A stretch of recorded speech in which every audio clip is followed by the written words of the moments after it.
Bismillahirrahmanirrahim. Maka rezeki itu ada yang sifatnya mutlak, mau nggak mau akan sampai kepada kita. Ada yang sifatnya ikhtiar. Ada yang sifatnya ikhtiar.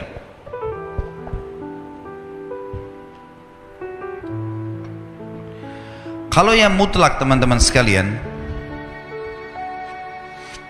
mau nggak mau datang kepada kita. Biarpun kita lagi duduk di rumah, maka rezeki itu akan datang.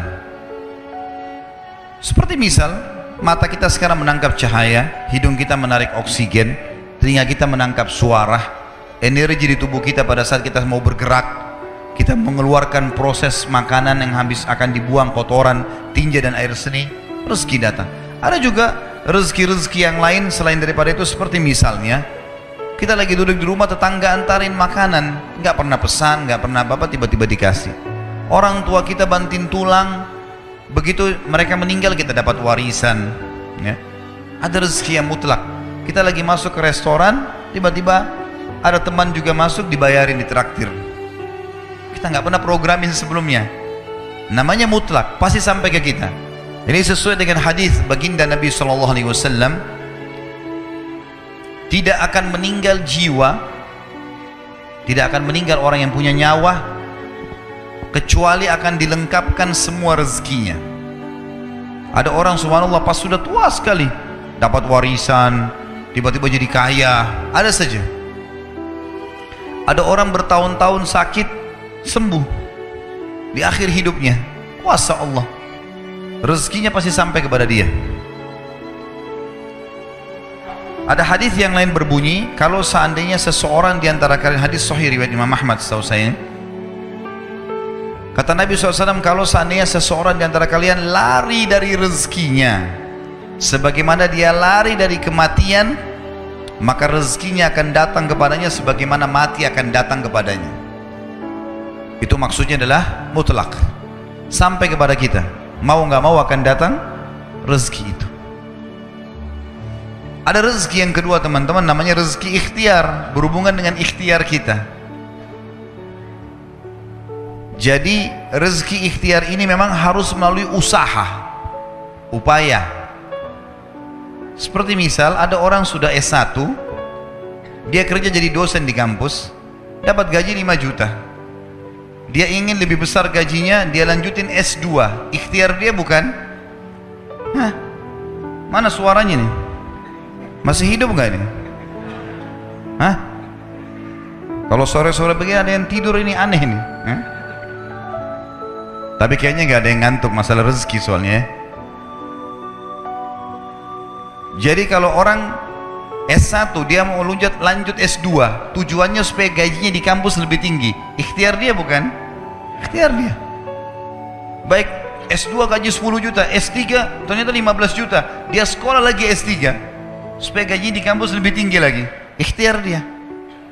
Dia buka satu butik baju, kemudian dia mau kembangkan. Dia mau kembangkan. Dia buka 5 cabang, 10 cabang. Ikhtiar dia. Dia yang berikhtiar. Dia punya restoran, dia buka 10 cabang restoran. Dia tinggal punya ilmunya saja, selesai.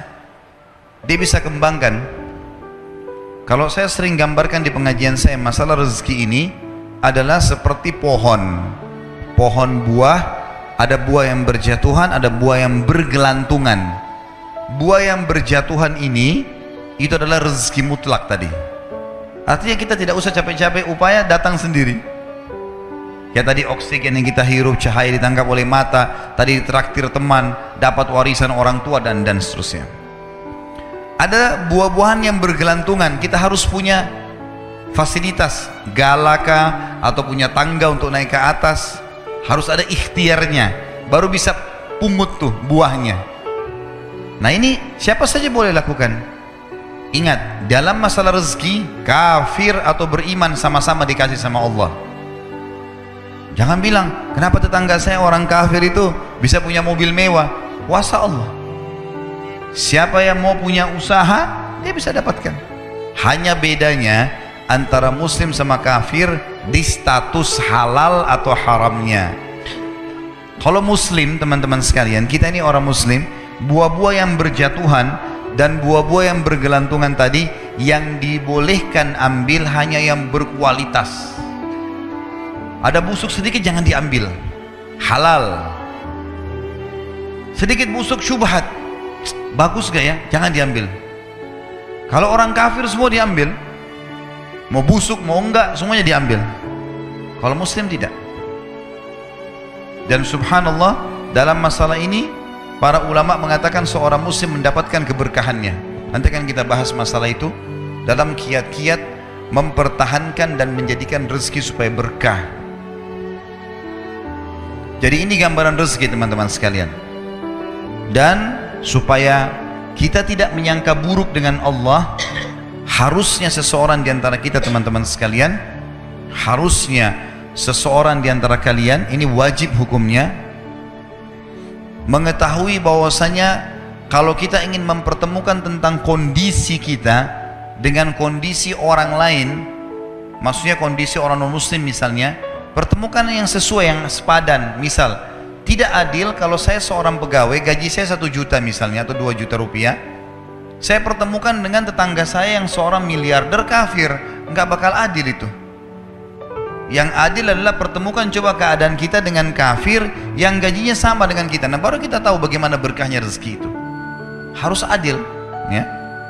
Seperti kasus masalah kemarin di pilkada di Jakarta, saya juga bahasakan masalah itu.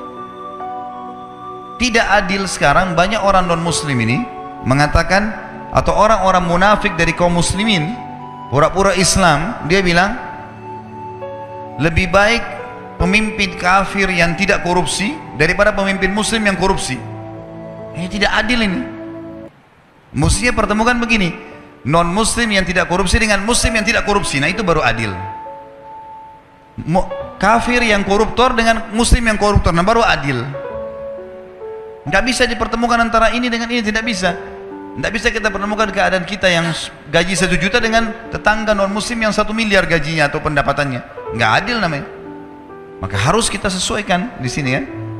Harus kita sesuaikan supaya kita tidak sangka baik, tidak sangka buruk dengan Allah Subhanahu wa taala. Ingat, Allah selalu dengan prasangkaan hamba-hambanya.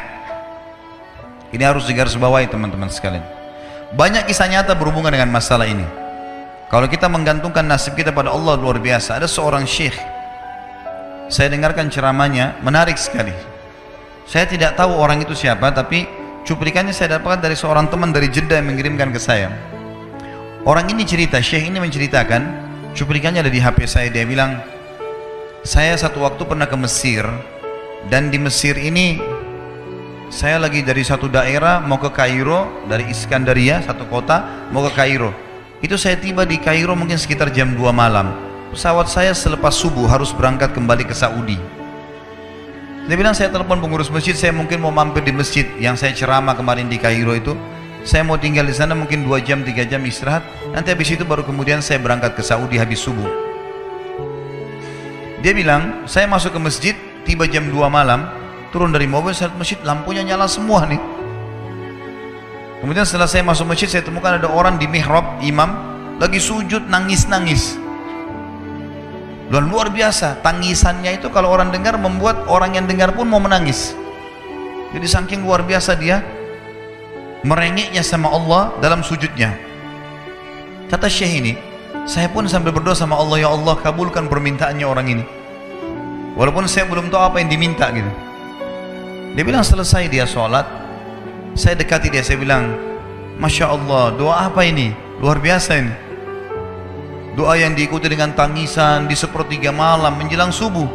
Allah turun ke langit bumi, dikabulkan nih. Dia bilang, demi Allah syekh, karena syekh ini orang Arab biasanya panggil, bisa orang pintar, bisa orang kaya, bisa orang tua. Jadi kalau antum dipanggil syekh jangan bangga dulu ya, karena banyak maknanya itu ya. Jadi dipanggil syekh, dia tidak tahu, biasa juga di Saudi begitu ya. Kalau ada orang kita tidak kenal dipanggil syekh, syekh sini syekh, walaupun antum bukan syekh sebenarnya gitu ya. Maka dia bilang, demi Allah syekh, dia tidak tahu kalau ini orang memang ulama gitu. Istri saya sekarang lagi dirawat di rumah sakit dan saya harus bayar 14.500 jenih atau ponnya Mesir.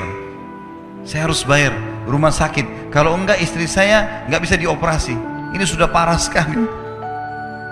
Kata syekhnya, jadi gara-gara itu kau sujud sama Allah. Dia bilang iya, lanjutkan nangis sama Allah.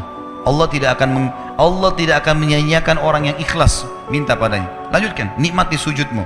Pasti Allah akan berikan jalan keluar. Dia bilang iya, baik. Orang itu dia bilang kembali lagi ke mihrab, nangis lagi. Sholat sujud sama Allah, ya Allah. Dan dalam doanya begitu, ya Allah, istri saya mau dibayar besok rumah sakitnya, jumlahnya sekian, saya tidak pegang uang satu jenih pun. Ini 14.500 jenih, banyak sekali. Maka dia bilang, orang ini bilang baiklah kalau begitu. Syekhnya ini bilang, saya mau tidur dulu. Saya istirahat 1 jam, menjelang azan subuh dia bilang, ada marbot masjid datang bangunin saya. Sudah azan, saya sholat qobliyah, sholat sunnatul fajr. Waktu iqamah, pengurus masjid tahu kalau dia ini ulama, dipanggil dengan syekh, tolong jadi imam. Dia bilang saya capek, baru istirahat 1 jam 2 jam malam. Biarlah imam. Dia bilang tak apa-apa, ayat-ayat pendek aja, baca surah-surah pendek aja. Kata syekh, baiklah. Dia bilang saya baca surah-surah pendek.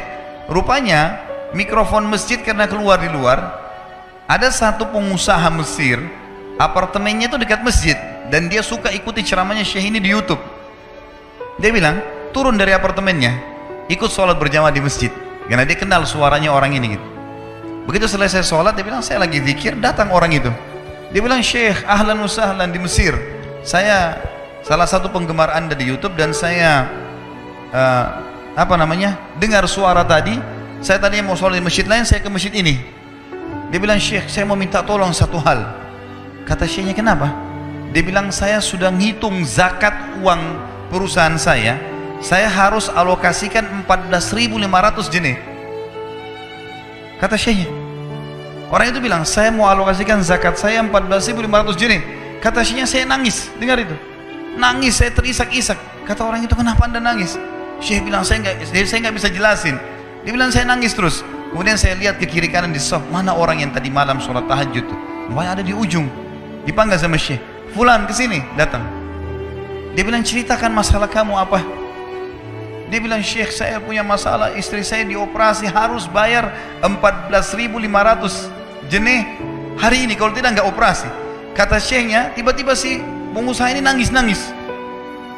Orang ini juga heran, kenapa kalian berdua menangis? Dia masih bingung kenapa gitu. Kata syekhnya, biarin orang ini yang jelaskan. Yang punya usaha bilang apa? Demi Allah syekh, saya sudah 1 minggu taruh uang ini di lemari saya, sudah 1 minggu. Setiap hari istri saya bilang, turunkan, lakukan haknya Allah, zakat itu keluarkan.